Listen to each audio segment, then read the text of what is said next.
சுவைக்காது. எதிர்பார்ப்பு இல்லாத வாழ்க்கை வெற்றி பெற முடியாது.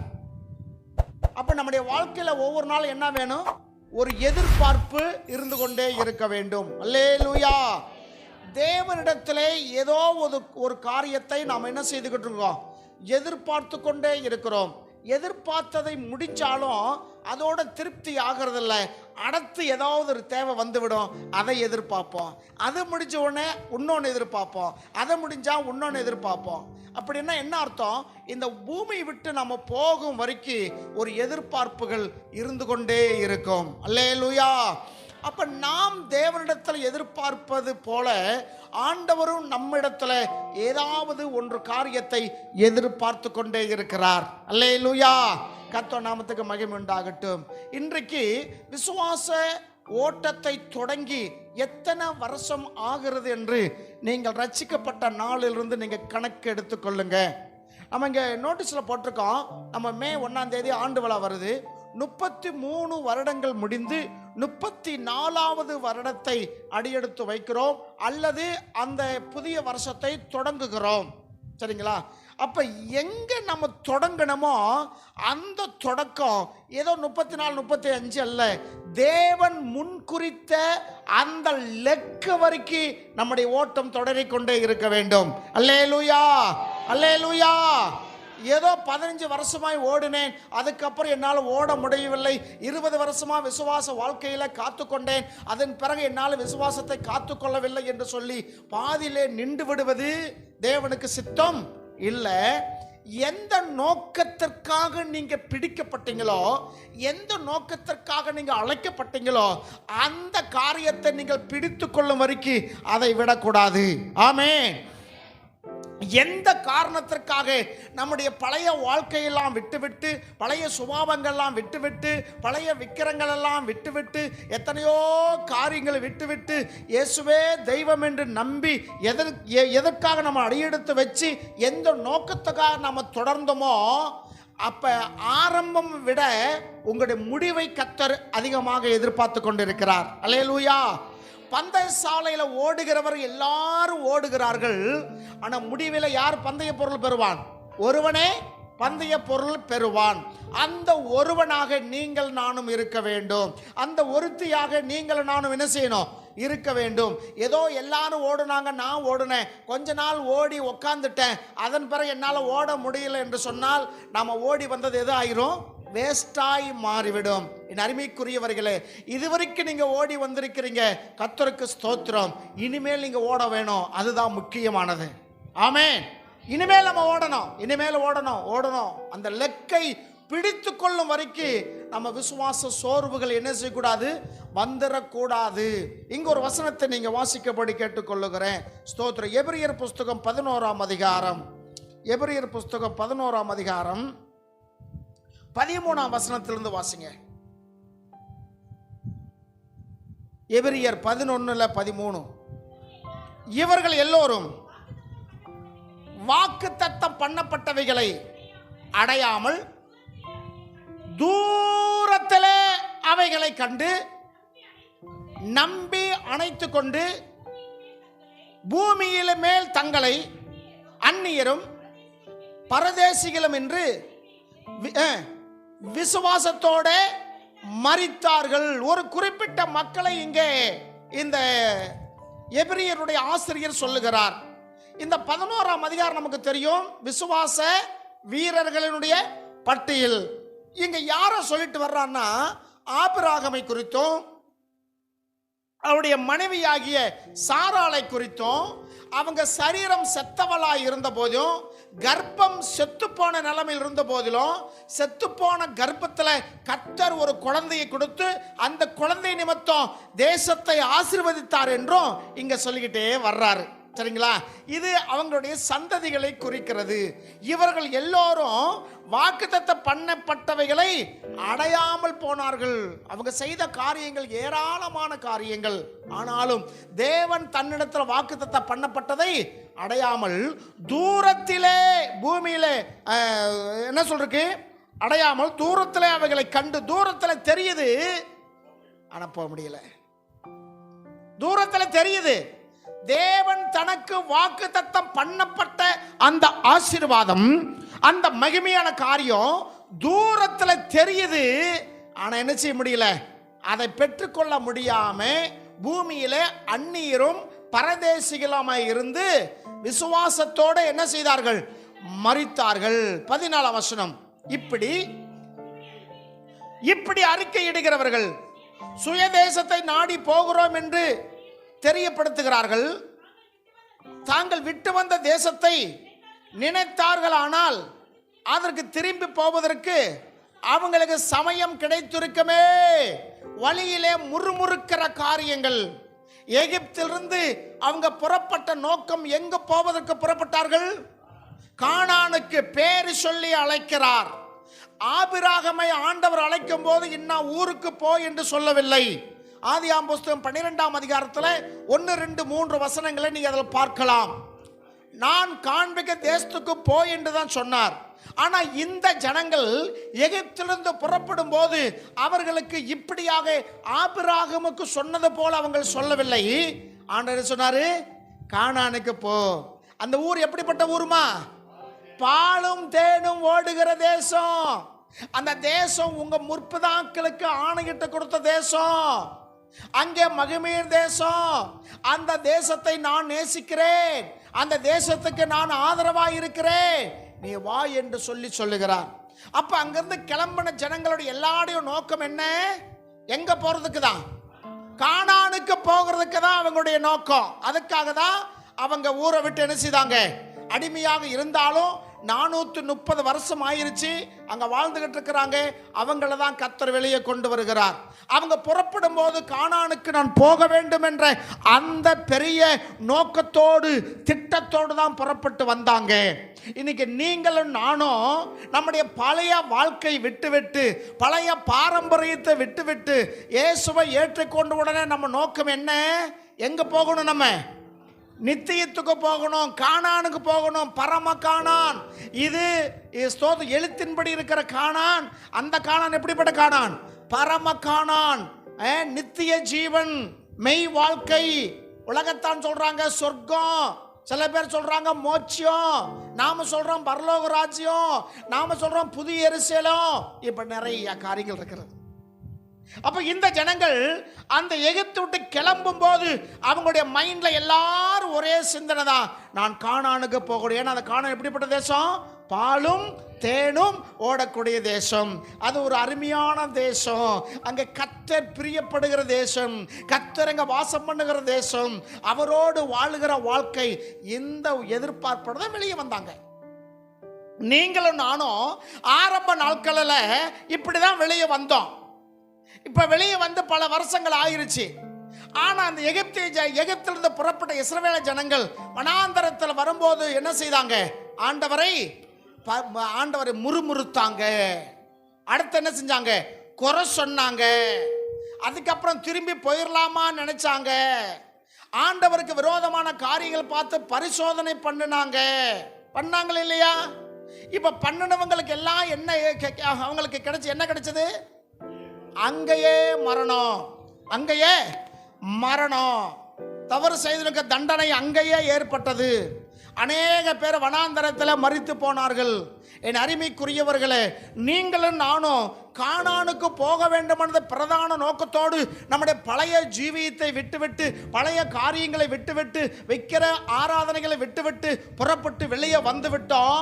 வந்து எத்தனை வருஷம் ஆகுறதுன்னு உங்களுக்கு தான் தெரியும்.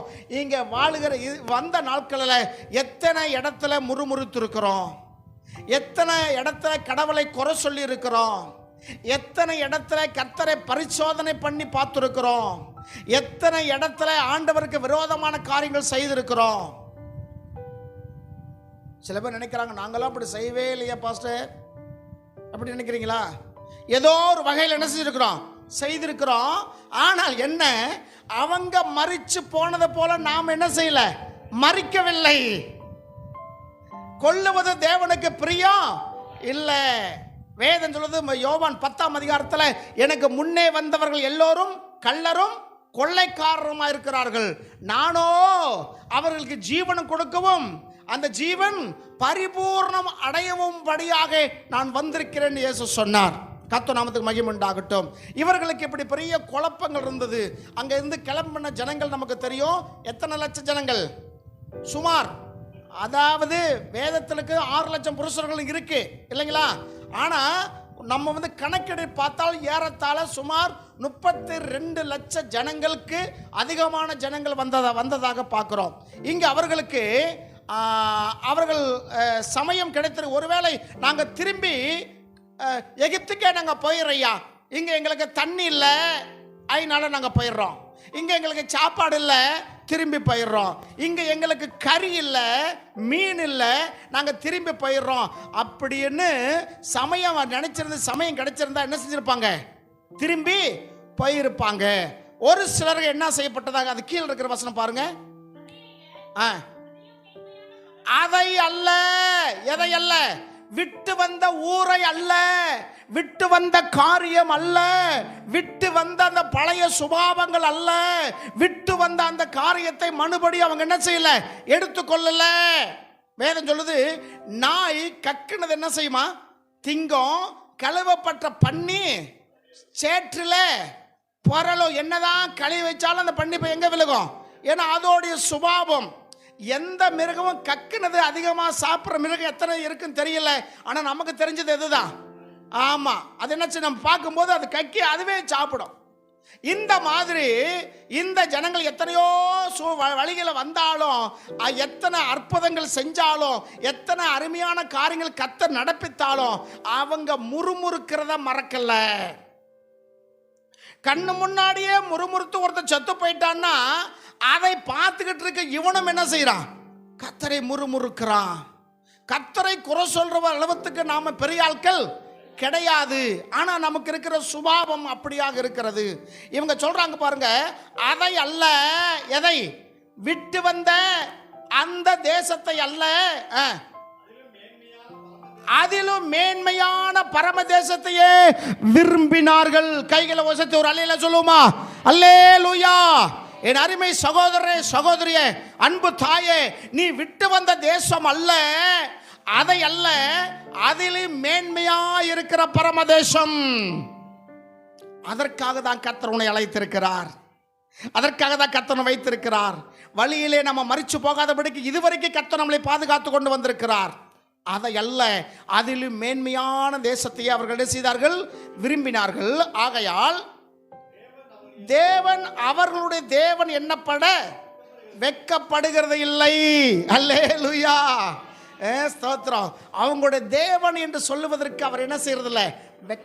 உங்க தெய்வம் அவர்ன்னு சொல்றதுக்கு அவர் வெட்கப்படுறதில்ல. எத்தனை பேர் கிறிஸ்தவங்களா இருந்து கொண்டும் வெளியிடங்களில் கிறிஸ்தவன் நான் இயேசுவை வணங்குற சொல்லுக்கு எத்தனை பேர் வெட்கப்படுறாங்க? எத்தனை பேர் சங்கடப்படுறாங்க? இயேசு நான் சர்ச்சுக்கு போறேன் என்று சொல்ற எத்தனை பேர் துணிகரமா சொல்றீங்க? எத்தனை பேர் தைரியமா சொல்றீங்க? சொல்லும் போதே ஒரு தயக்கம். சொல்லும் போது என்ன வருது? நல்லா சர்ச்சுக்கு போயிருவேன்ப்பா, ஞாயிற்றுக்கிழமையா வர முடியாது, சர்ச்சுக்கு போயிருவேன். எத்தனை பேர் சொல்றீங்க? எத்தனை பேருக்கு தைரியம் இருக்கு? வெளியிடங்கள் போகும்போது நீ இயேசுவின் பிள்ளைன்னு சொல்றதுக்கு எத்தனை பேர் சொல்றதுக்கு சந்தோஷப்படுறீங்க? எத்தனை பேர் மறைக்கிறீங்க? டாஸ்மார்க்கு போறவன் மனசுல வெக்கப்படவே மாட்டேங்கிறான். டாஸ்மார்க்கு போறவன் வெக்கப்படவே மாட்டேங்கிறான். தைரியமா போறான், பகிரங்கமா. முன்னாடி எல்லாம் பயந்து பயந்து பயந்து போய்கிட்டு இருந்தாங்க. அந்த போறவனை பார்த்து பெரியவங்கெல்லாம் அவனை பார்த்து, அவன் யாரு? குடிகார பையன்பா, அவங்க கூட சேராத, அவனை பார்த்து இவங்க வெக்கப்படுவாங்க. இப்ப என்ன நடக்குது தெரியுங்களா? யாரு டாஸ்மார்க்கு போகாம இருக்கணும் அவனை பார்த்து இவன் வைக்கப்படுறான். டாஸ்மார்க்கு போறவன், இன்னும் நீ போகாம இருக்கியா? என்ன வழியில் போகாம இருக்கு? என்ன காசு இல்லைன்னு அர்த்தம். அதுக்காக முன்னாடி போறவன் பயந்து பயந்து போறான். இப்ப இருக்கிற எப்படி இருக்கான்? பயந்து பயந்து இருக்க வேண்டிய சூழ்நிலை. சரி, இப்ப இங்க என்ன சொல்றதுக்கு? அதை அல்ல, விட்டு வந்த காரியத்தை அல்ல, அதிலேயே மேன்மையான காரியத்தை அவர்கள் விரும்பினார்கள். ஆகையினாலே அவர்களுடைய தேவன் என்று சொல்லப்படுவதற்கு அவர் வெட்கப்படுவது இல்லை. நம்முடைய தேவன் என்று சொல்வதற்கு அவர் வெட்கப்படலை. ஆனால் இன்னைக்கு ரொம்ப பேர் இந்த முழுமையான காரியத்திற்குள்ள இல்லாதவங்க நான் தேவனுடைய பிள்ளை என்று சொல்லுவதற்கு ஜனங்கள் தான் வெட்கப்படுறாங்க. விளங்குனா விளங்கிக்கிங்க. அப்படி இல்லைன்னா நான் கர்த்தருடைய பிள்ளை எங்க இருந்தாலும் சரி. அதாவது புலி இடம் மாறினாலும் அதோடைய குணம் மாறாதான். விளங்குதுங்களா? புலி எங்க புலிதான். ஒருவேளை இடம் மாறினாலும் அதோட குணம் மாறாது. அப்ப யூத ராஜ்யத்து சிங்கத்தினுடைய பிள்ளைகளா நாம் இருக்கிறோம். எங்க இருந்தாலும் நான் தேவனுடைய பிள்ளை என்று சொல்வதற்கு நாம் என்ன செய்யப்படக்கூடாது? வெட்கப்படக்கூடாது. ஆகையினால கடைசியில் முடிக்கிறார் பாருங்க. அவர்களுக்கு அவர் ஒரு நகரத்தை ஆயத்தம் பண்ணினாரே. அல்லேலூயா. ஒரு நகரத்தை நமக்காக என்ன செஞ்சிட்டு இருக்கிறாரு? ஆயத்தம் பண்ணி கொண்டிருக்கிறார். யோவான் 14 நீங்கள் வாசிக்கும் போது என் பிதாவின் வீட்டில் அநேக வாசஸ்தலங்கள் உண்டு, அப்படி இல்லாதிருந்தால் நான் உங்களுக்கு சொல்லியிருப்பேன். நான் உங்களுக்காக ஒரு ஸ்தலத்தை ஆயத்தம் பண்ணின பின்பு நான் வந்து நீங்கள் என்னோட இருக்கும்படிக்கு நான் உங்களை வந்து கூட்டிக்கிட்டு போறேங்கிறாரு. அல்லேலூயா. அப்ப அந்த பரம கானானையே அவர்கள் அதிகமாக வாஞ்சித்தார்கள், அதிகமாக நேசித்தார்கள். அதற்காக என்ன இலக்கணமோ எல்லாத்தையும் இழந்தார்கள். என்ன இலக்கணமோ எல்லாத்தையும் இழந்தார்கள். காரணம், அவங்க வாக்குத்தத்தம் பண்ணப்பட்டதை அடையாமல் போயிட்டாங்கன்னு வேதம் சொல்லிருக்கு. வாக்குத்தத்தம் பண்ண அவங்களுக்குன்னு தேவன் கொடுத்த அந்த இடத்துக்கு அவங்க என்ன செய்ய முடியல? போக முடியல. 39 நீங்க பார்த்தீங்கன்னா அவர்கள் எல்லோரும் நம்மை இல்லாமல் பூர்ணராகாதபடிக்கு தேவன் விசேஷமான ஒன்றை நமக்கென்று முன்குறித்து வைத்திருக்கிறார். 39 பாருங்க. இவர்கள் எல்லோரும் விசுவாசத்தில் நற்சாட்சி பெற்றோம் வாக்குத்தத்தம் பண்ணப்பட்டதை அடையாமல் போயிட்டாங்க. எந்த கானானுக்கு வர வேண்டும் என்று எகிப்து விட்டு கிளம்பி வந்தாங்களோ அந்த இடத்துக்கு போக முடியாம போயிட்டாங்களாம். இது நமக்கு எச்சரிப்பு. இது பழைய ஏற்பாட்டில் இருக்கிற பரிசுத்தவான்கள் குறித்து சொல்லப்பட்டிருக்கிறது. ஆனால் புதிய ஏற்பாட்டில் உங்களை என்னையும் வாக்குத்தத்தம் பண்ணப்பட்டதை நிச்சயமா தேவன் நம் வாழ்க்கையில் நிறைவேற்றுவார். அல்லேலூயா. சுருக்கமாக சில காரியங்களை பார்ப்போம். இப்படிதான் ஒரு மனிதனுடைய மனைவி 2 பேர். அவனுக்கு 4 மனைவி, 2 பேர் தான் மெயின், 2 பேர் சப்சூட்டு, 2 பேர் அவங்களுடைய சப்சூட்டாக இருந்தாங்க. அதனால இந்த 2 மனைவிகளும் கணவனும் அந்நிய தேசத்தில் இருந்து கானானுக்கு வர வேண்டும் என்று புறப்படுறாங்க. எங்க வரணும்? கானானுக்கு வர வேண்டும் என்று புறப்படுறாங்க. கானானுக்கு போய் சேர வேண்டும், எங்களுக்கு முற்பிதாக்கள் ஊர் அதுதான், கானானுக்கு போக வேண்டும் என்று கணவனோடும் மனைவிகளும் கிளம்பினாங்க. சில சொல்லுவாங்கல்ல, காடானாலும் மேடானாலும் கணவன் நடக்கிற பாதையே மனைவிக்கு என்னது? பஞ்சுமத்தை. டே அப்பா, காடை மேடு கல்லு முள்ளு இருந்தாலும் கணவன் போற வழிதான் மனைவிக்கு பஞ்சுமத்தன்னு சொல்லுவாங்க. எத்தனை பேர் இன்னைக்கு அதை பின்பற்றாங்கன்னு தெரியல. நீ போயா போய் பார்த்துட்டு அப்புறம் வாங்க பார்க்கலாம், அப்புறம் முடிவு எடுத்துக்கலாம். ஸ்தோத்திரம். இப்ப கணவனும் மனைவிகளும் ஒரு முடிவு எடுக்கிறாங்க. எங்கிருந்து எங்க வர்றதுக்கு? அந்நிய தேசத்திலிருந்து கானானுக்கு வருவதற்கு சில பிளான்களை பண்றாங்க. எல்லாம் எடுத்துக்கொள்வோம். ஸ்தோத்திரம் ஸ்தோத்திரம். ஆதியாம புஸ்தகத்தில்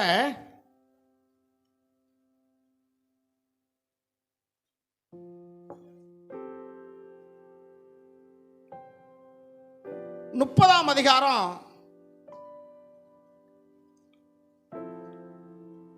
அதற்கு முன்னாடி யாக்கோப்பு தன்னுடைய மனைவிமார்களை எல்லாம் கூப்பிட்டு, ஏம்மா இப்படியெல்லாம் இருக்கு, நாம் என்ன செய்வோம், நம்ம ஊருக்கு கொண்டு போயிடுவோம் என்று போயிடலாம் சொல்லி மனைவிகிட்ட ஆலோசனையை கேட்கிறத நம்ம பார்க்குறோம். சரிங்களா?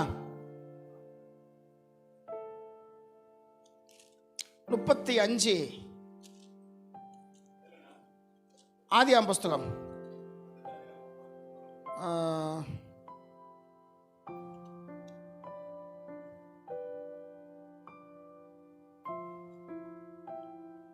இந்த மனைவிமார்களை கூப்பிட்டு பேசுறான்ல யாக்கோப்பு 31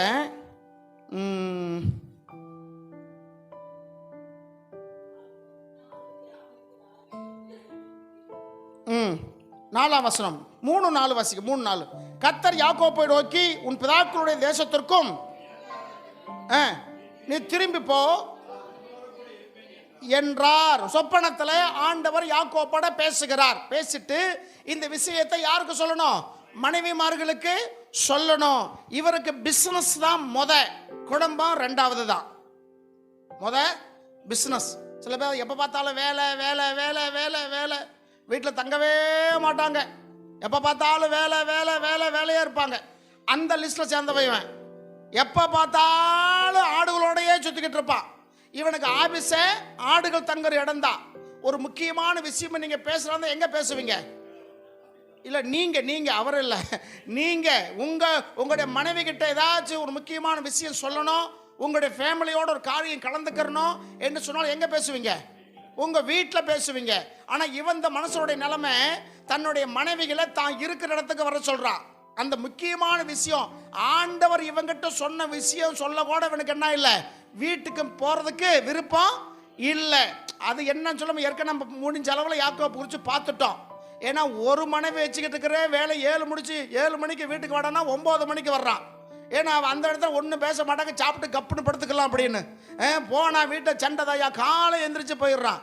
ஒரு மனைவி வச்சுக்கிட்டு அப்படி வீதி வீதியா சுத்திக்கிட்டு இருப்பான். ஆனா 4 மனைவி இருந்தா வீட்டுக்கு வருவானா?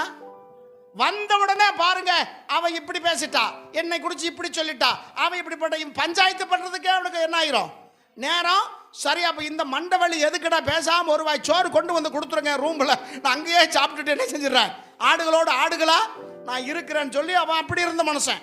இப்ப ஆண்டவர் சொன்ன வார்த்தைக்கு கூட மனைவிகள் கிட்ட அந்த இடத்துல கூப்பிடுறான். அப்பொழுது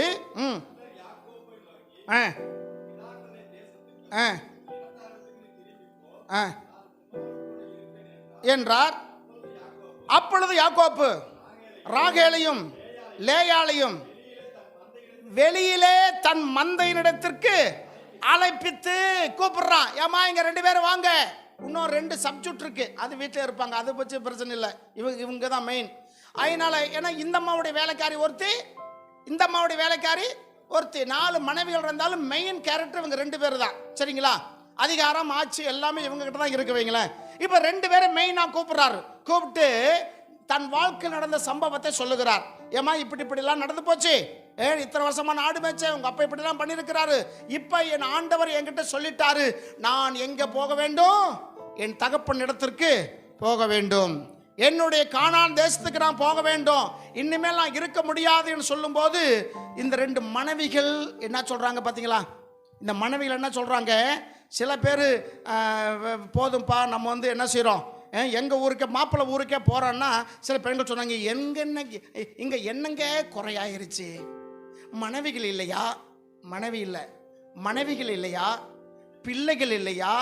சரி தொழில் தான் இல்லையா? தொழில், நல்ல தொழில் இருக்கு, மாமா இருக்கிறா, மச்சனமார் இருக்கிறாங்க, இத்தனை வருஷம் ஆயிருச்சு, இங்கேயே இருப்போமே. ஏன்னா பெரும்பாலும் பெண் பிள்ளைகளுக்கு யாரோட இருக்க ஆசைப்படுவாங்க? தன் பெற்றோர்களோட இருக்குதானே ஆசைப்படுவாங்க. ஆமா இல்லைங்களா? மாறியா பாக்குறீங்களே. சரி, அப்ப இந்த இவங்க என்ன சொல்லுவாங்க சொல்லி கேட்டா இவங்க மனசுக்குள்ள இருக்கலாம் வெளியே சொல்றாங்க. இவங்க என்ன சொல்றாங்க? 5ஆம் வசனம்.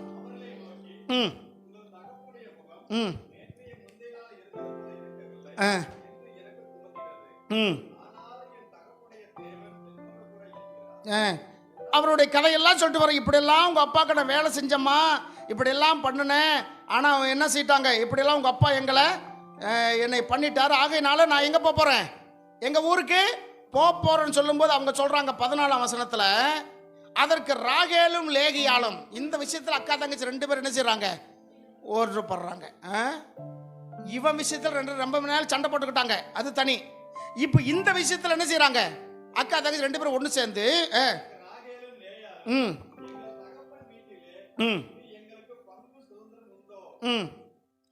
அவரால் நாங்கள் அந்நியனாய் எண்ணப்படவில்லையா?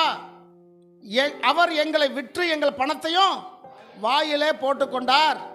ஆகையால் தேவன் எங்கள் தகப்பனிடத்திலிருந்து எடுத்த ஐஸ்வர்யமும் எல்லாம் நமக்கு நம்முடைய பிள்ளைகளுக்கும் உரியது. இப்படி இருக்க தேவன் உமக்கு சொன்னபடியெல்லாம் செய் என்றார்கள். இவர் நான் போறேங்கிறாரு, நாங்களும் வர்றோம், எங்களுக்கு மட்டும் எங்க என்ன இருக்கு சோழி? எங்க அப்பா நல்லவன் நினைச்சிட்டியா? எங்களெல்லாம் வித்து பணத்தை எல்லாம் வாயில போட்டுக்கிட்டான். எங்களை வித்து எங்க பணத்தை எல்லாம் வாயில போட்டுக்கிட்டா இனிமேல் நம்முடைய ஐஸ்வர்யத்தை, நம்ம பணத்தை நம்ம பிள்ளைகளுக்கு என்ன செய்யணும், உண்டாக்கி கொடுக்க வேண்டும், வாங்க போலாம் அப்படின்னு சொல்லி இந்த 3 பேர் ஒரே நினைப்புல தான் அந்த இடத்த விட்டு என்ன செய்யறாங்க, கிளம்புறாங்க. ஆமா இல்லைங்களா? இந்த 3 பேரும் ஒரே நினைப்புல தான் எங்க போகணும், கானானுக்கு போக வேண்டும். அதான் அவங்களுடைய நோக்கம். இவங்க ஃபேமிலி, பெரிய ஃபேமிலி, 13 பிள்ளைகள், 4 மனைவிகள், வேலைக்காரிகளோடு பெரிய திரளான கூட்டத்தோடு எங்க புறப்பட்டு வருகிறான், கானானுக்கு புறப்பட்டு வருகிறான். இப்ப கானானுக்கு போக வேண்டும் காரியத்தை முத அறிவிக்கும் போது யாருக்கு அறிவிச்சா, ராகேலுக்கும் லேயாளுக்கும் அறிவித்தா. அவர்களும் உடன்பட்டார்கள், நாங்கள் என்ன செய்யணும், கானானுக்கு போக வேண்டும் என்று சொல்லி தீர்மானம் பண்ணினார்கள். இன்றைக்கு இருக்கிற மாதிரி ட்ரெயினோ பஸ்ஸோ காரோ வசதி வாய்ப்புள்ள ஒரு காரியங்கள் அல்ல. எப்படிதான் வருவாங்க, நடந்தே தான் வருவார்கள். கோவேரி கழுதைகள் மேல சேனம் வைத்து கட்டி அதுல புறப்பட்டு வருவார்கள். சின்ன பிள்ளைகள் இருந்தா கழுதை மேல உட்கார வச்சு வருவாங்க. எல்லாமே கால்நடைகள் தான். நம்ம நினைக்கிற மாதிரி அது கோவேரி கழுதையானாலும் சரி, ஸ்தோத்திரம் குதிரையா இருந்தாலும் சரி, நீங்க நினைக்கிற மாதிரி 1000 கிலோமீட்டர் ஒரே நாளெல்லாம் ஓடி போகாது. 50 கிலோமீட்டருக்குள்ள வரைக்கும் தான் போகுமாமா. அதுக்குள்ள போய் என்ன செய்யணும், அதுக்கு ரெஸ்ட் கொடுக்கணும், இல்லாட்டி கால் ஒடிஞ்சு போயிருமாமா. நம்ம நினைக்கிற மாதிரி இங்கிருந்து மதுரை வரைக்கும் அப்படியே குதிரை போய் அப்படிலாம் முடியாது. இங்கிருந்து கோயம்புத்தூர் வரைக்கும் ஒரே டயத்தில் நினைச்ச முடியாது, போக முடியாது. இங்க சொல்லிருக்கு அவங்க கால்நடையாய் வர்றாங்க. எல்லாம் அங்கதான் வந்து சேரணும் சொல்லி ஒரு காரியங்கள். கானானுக்கு போக வேண்டும் என்று தீர்மானித்தார்கள். ஆனா இங்க என்ன நடக்குது பாருங்க, ஸ்தோத்திரம். 35:16 35:16 இப்ப வந்துட்டாங்க, புறப்பட்டு மேக்சிமம் வர்றாங்க, நெருங்கி வர்றாங்க. கானானுக்குள்ள எப்படியாக போய்விட வேண்டும் என்று அந்த வாஞ்சையோடு பலவிதமான கஷ்டங்களை சகித்து வருகிறார்கள். வருகிற வழியில பெத்தேலை விட்டு பிரயாணம் புறப்பட்டார்கள். எப்பராத்தனா என்னமா, எப்பராத்தனா என்ன ஊரு, எப்பராத்தா என்ற என்ன ஊரு, பெத்லகேம். பெத்லகேத்துக்கு ஒரு பேர், ஆதி பேர் என்னது, எப்ராத்தா. எப்ராத்தா தான் பெத்லகேமா மாறிச்சு. பெத்லகேம் தான் தாவீதுனுடைய ஊரு. பெத்லகேம் தான் இயேசு கிறிஸ்து என்ன செய்தாரு, பிறந்தார். அந்த பெத்லகேம் எங்க இருக்கிறது, இஸ்ரேல் தேசத்துக்குள்ள, கானானுக்குள்ள தேசம் என்ன செய்யுது இருக்கிறத நீங்க மறந்து போக வேண்டாம். இப்ப பிரயாணம் பட்டு வர்றாங்க, நீண்ட நாட்கள் ஆயிருச்சு. இப்ப என்ன செய்யுது, ஊர் கண்ணுக்கு தெரியுது. எப்ப வர இன்னும் கொஞ்சம் தூரமா இருக்கும்போது ராகேல் பிள்ளை பெற்றால்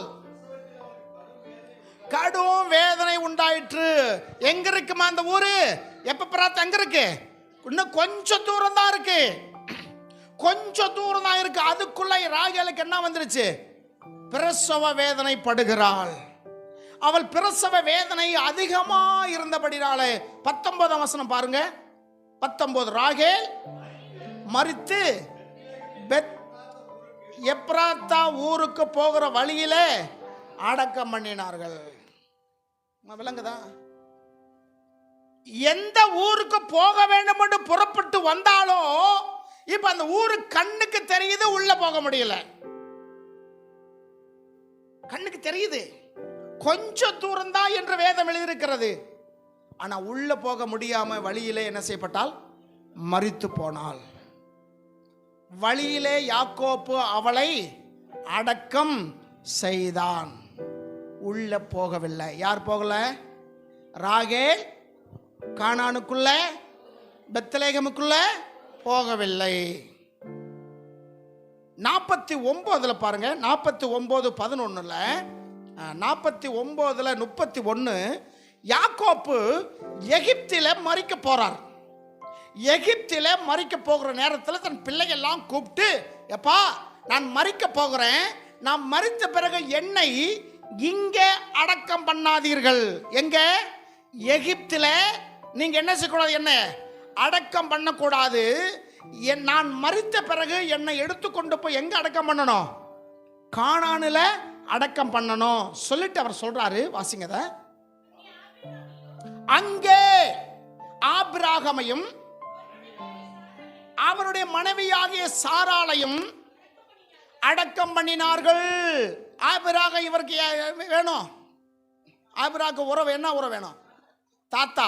எங்க தாத்தாவையும் எங்க பாட்டியும் அங்கே அடக்கம் பண்ணினார்கள். தேசம் முழுவதும், கானான் தேசம் முழுவதும் கர்த்தர் ஆபிராக்கு சொந்தமாய் கொடுத்தாலும் முத அவனுக்கு சொந்தமானது ஒரு கல்லறை தோட்டம் தான். கல்லறை தோட்டம் தான். ஏன்னா சாராளுக்காக என்ன செய்தார்? அந்த இடத்தை விலை கொடுத்து வாங்கி அங்கே அடக்கம் பண்ணினதாக நம்ம வேதத்தில் வாசிக்கிறோம். அப்ப இங்க சொல்றார் யாக்கோபு, அங்கே ஆபிரகாமையும் அவர் மனைவியாகிய சாராளை அடக்கம் பண்ணினார்கள். அங்கே எங்க அப்பாவாகிய ஈசாக்கையும் அவருடைய மனைவியாக ரெபேக்காளையும் அங்கே அடக்கம் பண்ணினார்கள். அப்ப எங்க அடக்கம் பண்ணிருப்பாங்க? கானான் தேசத்துல தான் அடக்கம் பண்ணினாங்க. அல்லேலூயா. மற்ற தேசத்துல அல்ல, கானான் தேசத்துல முத சொந்த கிரயமாக வாங்கப்பட்ட அந்த பூமியில எங்களுடைய அப்பாவையும் அம்மாவையும் என்ன செய்தார்கள்? அடக்கம் பண்ணினார்கள். நல்ல கவனிங்க, அங்கே லேயாளையும் அடக்கம் பண்ணினேன். அப்ப லேயாள் என்ன செஞ்சிட்டா? இறந்துட்டா. அவளை நான் எங்க அடக்கம் பண்ணினேன்? கானானுக்குள்ள. இப்ப லேயாள் எங்க இது பண்ணிட்டா? போயிட்டா, கானானுக்குள்ள போயிட்டா. ராகேல் வழியிலே மரித்து போனால் வழியிலே அவளை அடக்கம் பண்ணினார்கள். யாக்கோபு சொல்லி முடிக்கிறாரு, இப்படியெல்லாம் அடக்கம் பண்ணதுனால நான் மரித்து போனால் என்னை கொண்டு போய் எங்க வச்சிருங்க?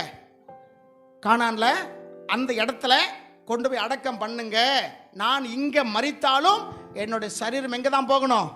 என்னுடைய முற்பிதாக்கள் அடக்கம் பண்ணுற அந்த இடத்துல என்னை நீங்க அடக்கம் பண்ணுங்க என்று சொல்லி பிள்ளைகளுக்கு சொல்லிட்டு ஜெபம் பண்ணி சொத்து போயிடுறார். அப்படியாக யோசேப்பு என்ன செய்தாரு? எடுத்துட்டு போனாரு, அடக்கம் பண்ணினார். நான் சொல்லவருடைய பிரதான காரணத்தை நீங்க புரிஞ்சுக்கிடுங்க. அங்கிருந்து புறப்பட்டு வரும்போது என்ன நோக்கத்தோட புறப்பட்டு வந்தாங்க? கானானுக்கு போகணும் சொல்லி.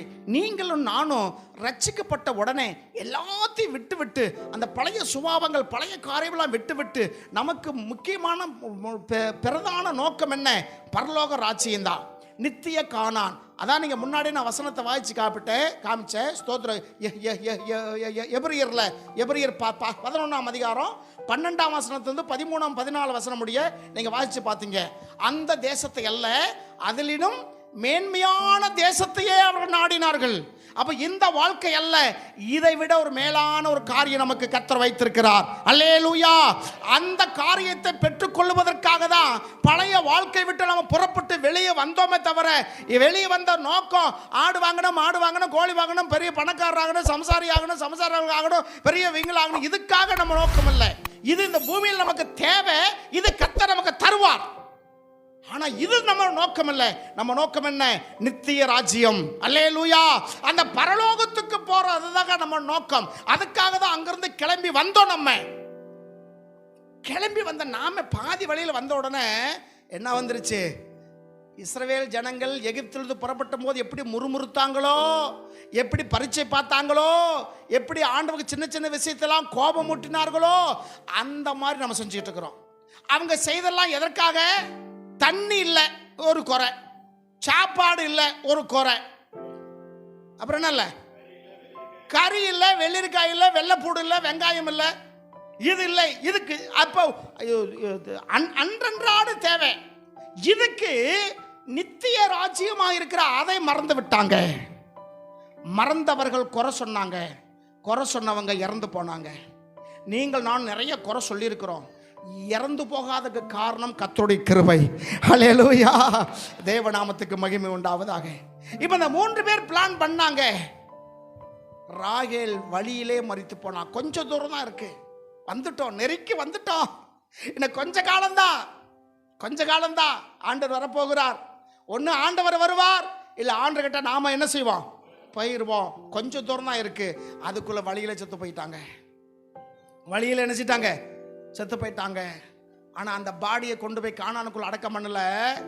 வழி அருகே ஒரு கருவாளி மரம் இருந்துச்சா, அந்த மரத்துக்கு என்ன செஞ்சிட்டாரு? அந்த அம்மாவை புதைச்சிட்டார். இது என்ன நீதி? லேயால இறக்கும் போது மட்டும் அங்கே போய் புதைச்சாரு. ராகேல் இறக்கும் போது அங்கே கொண்டு போக வேண்டியதானே? ஏன் அங்கே கொண்டு போகல? இப்போ ராகேல் ஏன் உள்ள போகவில்லை? புறப்பட்டு வந்த நோக்கம் நல்ல நோக்கம். ஆனால் வழியிலே அவங்களுடைய சூழ்நிலை கானானை காட்டிலும் தான் இருக்கிறத பெருசாக நினைச்சாங்க. கானானை விட, அந்த மகிமையில நித்திய வாழ்க்கை விட இந்த உலக வாழ்க்கை தான் பெருசா நினைச்சாங்க. வேதம் சொல்லுது, சுகபோகமா வாழுகிறவன் உயிரோட செத்தவன். இந்த உலகத்தில் வாழ்றவர்கள் லெவிகீக துக்கப்படுவார்கள், பூமிக்குரிய காரியங்களையே யோசிப்பார்கள், பரலோகத்துக்குரிய காரியம் என்ன செய்ய மாட்டாங்க, யோசிக்கவே மாட்டாங்க. இந்த ராகேலுடைய காரியம் நிறைய இருக்கு. அதுல 3 காரியம் சொல்ல நான் விரும்புகிறேன். முதலாவது 30:1 நீங்க பாருங்க. இவள் வழியிலே மரித்து அடக்கம் பண்ணப்படுவதற்கு காரணம், இவள் கானானுக்குள் போக முடியாததுக்கு காரணம் 1, ராகேல் போராமை கொண்டாள். போராம குணம் படைச்சவள். என்ன படைச்சவ? போராம குணம் படைச்சவ கானானுக்குள்ள போக மாட்டா. போராம படைச்சவங்க கானானுக்குள்ள என்ன செய்ய முடியாது, போக முடியாது. வழியில பிரயாணம் போகலாம தவிர கானானுக்குள்ள போக முடியாது. பார்த்துக்கிடுங்க. ராகேல் தன் சகோதரி மேல போராமையா இருந்தால், சொல்லுவாங்கல்ல, எந்த ஆமை வந்தாலும் பரவாயில்ல, போராம மட்டும் உள்ள என்ன செய்யக்கூடாது, வரக்கூடாது. போராம மட்டும் உள்ள வந்துருச்சுன்னா நாட்டாம கூட வெறும் ஆமா போயிடுவானாமா. 3 ஆமைகள் சொல்லுவாங்க, கல்லாமை, இல்லாமை, போராமை. இந்த 3ல எது டேஞ்சர் தெரியுமா? போராமையா? அது உலகத்தான் சொல்றது. சரியான்னு சொன்னா கல்லாமை. கல்லாமைன்னா அறிவு, கல்வி அறிவு. கல்லாமை இல்லைன்னா போராமை வரும். போராமை சகோதரி மேல, சகோதர மேல போராமை பட்டா.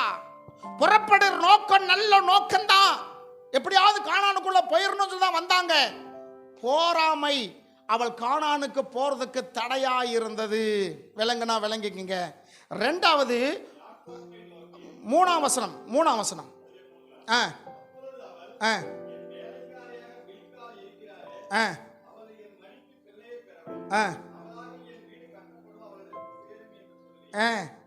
தன் வேலைக்காரியை தன் கணவனுக்கு மனைவியா கொடுத்தால். அவசர முடிவு. என்ன முடிவு? ராகேலுக்கு குழந்தை வரும், ராகேலுக்கு கர்த்தர் குழந்தை கொடுப்பார், அதுல எந்த மாற்று கருத்தும் இல்ல.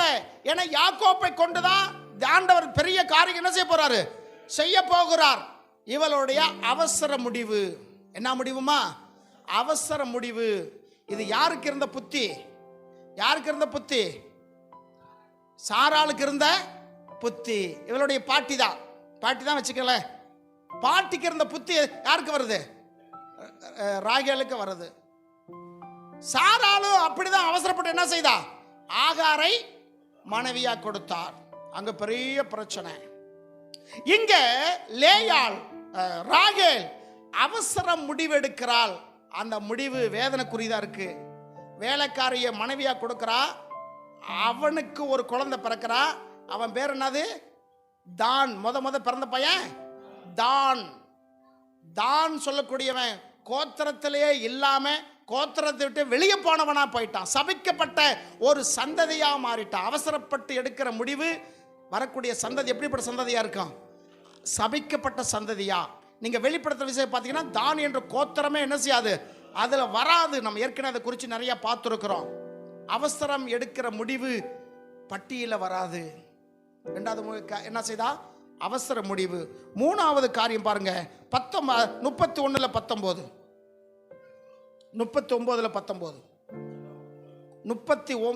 31:19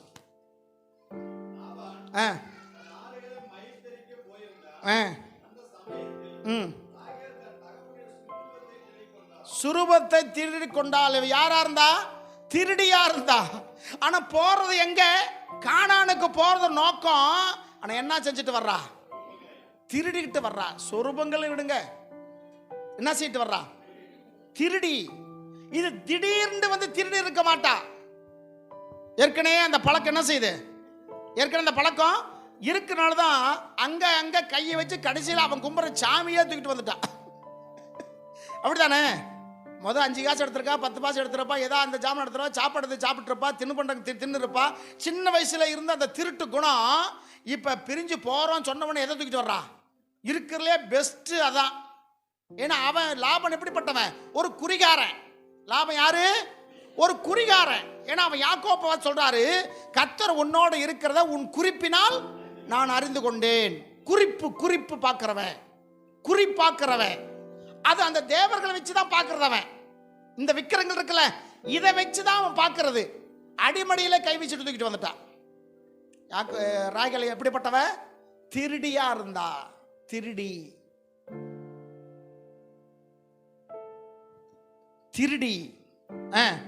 அப்புறம் என்ன சொல்ல? பொய் சொல்லுகிறவளா இருந்தால். திருடுட்டா அப்பாவுக்கு வந்து கேட்கும் போது, நாங்க அதெல்லாம் ஒன்றும் கொண்டு வரல, என்னால் எந்திரிக்க முடியல, அப்படிப்பட்ட சூழ்நிலை இருக்கிறேன், என் அப்பாவுக்கு கோபம் வராமல் இருப்பதாக சொல்லி என்ன சொல்றா? பொய் சொல்றா. அங்க அப்பாவுக்கும் வீட்டுக்காரருக்கும் சண்டை நடக்குது. பயங்கர வாக்குவாதம், 2 பேரும் போட்டுக்கிட்டு இருக்காங்க. இந்த அம்மா கம்பட்டப்பெல்லாம் உட்காந்துக்கிட்டு அதுக்குள்ளதான் வச்சிருக்கா, கீழே போட்டு மேல உட்காந்துக்கிட்டா. அவன் சாமின்னு கும்பிட்டத இவன் எங்க போட்டு உட்காந்து வச்சிருக்கான்? ஆமா, போட்டு உட்காந்துக்கிட்டு சொல்றான். 2 பேரும் பயங்கர வாக்குவாதம் நடக்குது. அது குறித்து இந்த அம்மா கவலை இல்லை. திருப்பி நம்ம இடத்துக்கு வந்துடக்கூடாது, இதெல்லாம் மாட்டக்கூடாது சொல்லி எப்படிலாம் ஜெபம் பண்ணாலோ எப்படிலாம் பண்ணான்னு தெரியல. பொய் சொன்னால். இவள் கானானுக்கு போவதற்கு காரணம் என்ன? முதல் பொறாமை குணம், 2வது அவசர முடிவு. எதுக்கெடுத்தாலும் அவசரம் அவசரம் அவசரம் அவசரம் அவசரம். அவசரமா செய்கிறவன் கடைசியில் நஷ்டத்துல என்ன செய்வான்? உட்காருவான். சிலர் சொல்லுவாங்க பெண் புத்தி பின் புத்தி. அவங்க அப்படிதான் யோசிப்பாங்க, அவங்களுக்கு ஒன்றும் தெரியாது அப்படி சொல்லுவாங்க. பெண் புத்தி பின் புத்தின என்ன அர்த்தம்? பின்னு குத்துறது, பின்னு குத்துறது அதுவா? பின் புத்தி பின்னாடி யோசிக்கிறது. அப்படியா? ஏதாவது சொல்லுங்களேன், அம்மா மாதிரி சொல்லுங்களேன். முன்னாடி விட்டு பின்னாடி பேசுறது இல்லை குத்துறதா? யோசிக்கிறதா? முன்னாடி விட்டுட்டு பின்னாடி யோசிக்கிறதா? அதுல என்ன பிரயோஜனம் இருக்கு? யோசிப்பாங்க, சொல்லிடுவாங்க, அப்புறம் யோசிப்பாங்க, ஆகா தப்பா போச்சு அப்படின்னா. அப்புறம் பின்னாடி நடக்கிறத முன்னாடி சொல்றது. அதனாலதான் பெண் புத்தி பின் புத்தியா? அதான் முனிவாத. ஓ, முன்கூட்டி நடக்கிறத பின்னாடி சொல்றதா? பின்னாடி நடக்கிறத முன்கூட்டி சொல்றது. அட்டே அப்பா, பயங்கரப்பா. அதான் முன்னாடி வர்றது பின்னாடியே, அதாவது பின்னாடி நடக்க முன்னாடி யோசிக்கதான். சாலினி ஒரு தடவை அந்த இதில் போட்டுச்சு, சேலை ஒன்று வாங்கணும்னு. அது என்னது? அமித்ஷாவா? அமித்ஷா.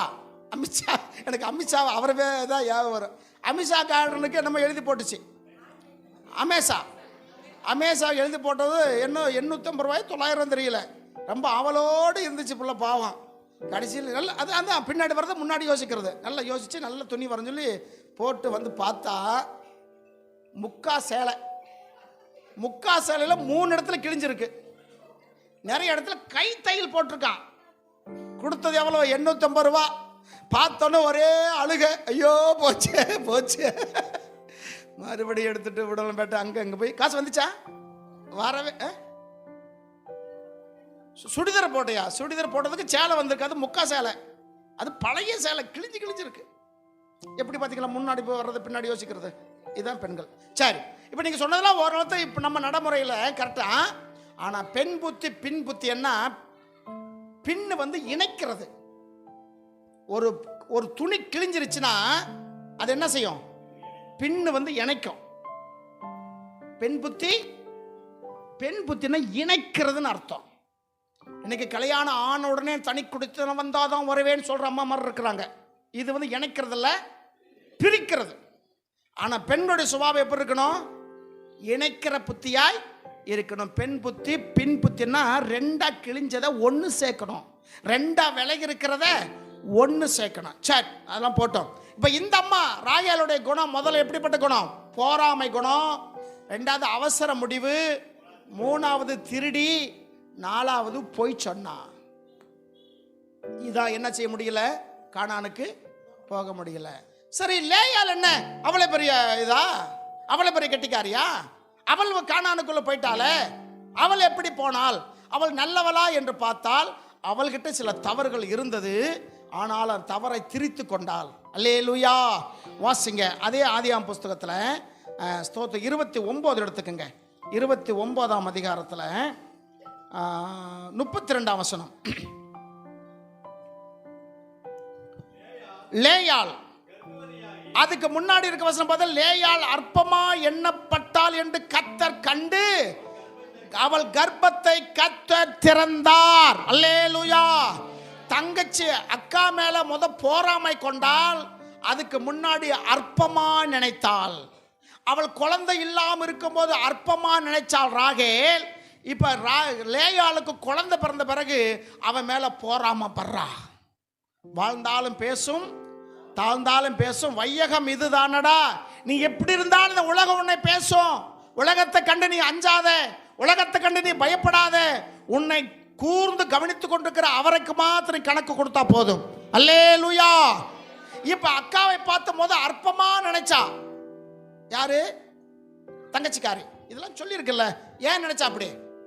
அக்காவை அற்பமா ஏன் நினைச்சா? அவ எப்படிப்பட்டவ? அழகு இல்லாதவ. அவளுக்கு என்ன இல்லை? அழகு இல்லை. முடி பார்த்தா அந்த இவ்வளவு பெரிய முடிதான் டைன் டைன் டைன் காமாச்சு கொண்ட மாதிரி என்ன செய்யுது? போட்டுட்டு போகுது. இந்த அம்மாவுக்கும் 6 அடி கூந்தல். டைங் டைங் டைங் என்ன செய்யுது? இந்த அம்மா போகுது. பயங்கர அப்படியே முடி சீவிட்டு வீதியில் நிற்கிறது. அப்படியே இது பண்ணுறது, அப்படியே பந்தா காட்டுறது. இந்த அம்மா அழகி. அவளுக்கு முடியல, கூச்ச பார்வை. ஆனால் யார் அவ? கூட பிறந்தவ. அல்லேலூயா.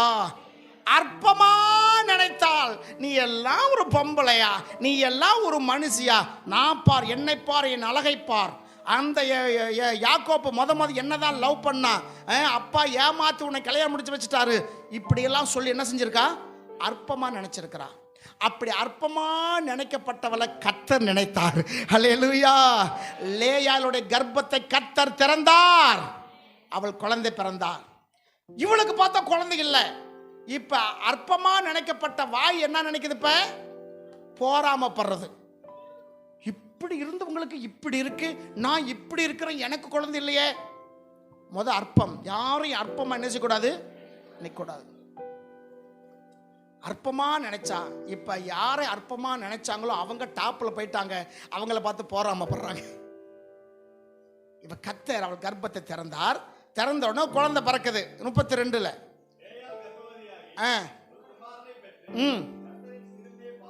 கவனிங்க. கர்த்தரின் சிறுமையை பார்த்தருளினார். இப்ப எவ்வளவு சிரமப்பட்டிருப்பா. தகப்பனால சிறுமை, அம்மானால சிறுமை, தன்னுடைய சகோதரினால சிரமப்பட்டிருப்பா. ஏன்? கணவனே கண் கொண்ட தெய்வம். இந்த கணவனே சிலவேளை என்ன செய்திருப்பா? இவளை சிறுமைப்படுத்திருப்பான, கஷ்டப்படுத்திருப்பாங்கன்னு அர்த்தம். சிறுமை என்றால் கஷ்டம், கஷ்டப்படுத்திருப்பா. இந்த சிறுமத்தை கர்த்தர் பார்த்தார். அல்லேலூயா. என் அருமைக்குரிய சகோதரியே, அன்பு சகோதரா, உன்னுடைய இனத்தினாலே, உன் சொந்தத்தினாலே, உன் குடும்பத்தினாலே, உன் உறவுகள்னாலே சில வேளையில நீ அற்பமா நினைக்கப்பட்டிருக்கலாம். சில பேரா நீ கஷ்டப்பட்டிருக்கலாம், பாடுபட்டிருக்கலாம். ஆனா கர்த்தருடைய கர்த்தர் பார்வைக்கு நீங்க வெளியேறப்பட்டவன்.